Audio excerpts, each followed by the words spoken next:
Part 6. Ralph fell asleep that night bare instants after his head hit the pillow and came wide awake again at 3:30 a.m. on Friday morning.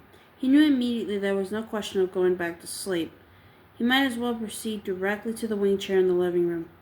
He lay there for a moment longer anyway, looking up into the dark and trying to catch the tail of the dream he'd been having. He couldn't do it. He could only remember that Ed had been it, and Helen and Rosalie the dog he sometimes saw limping up or down Harris Avenue before Pete the paperboy showed up. Dorrance was in it too, don't forget him. Yes, right. And as if a key had turned in a lock, Ralph suddenly remembered the strange thing Dorrance had said during the confrontation between Ed and John Tandy last year. The thing Ralph hadn't been able to remember earlier this evening.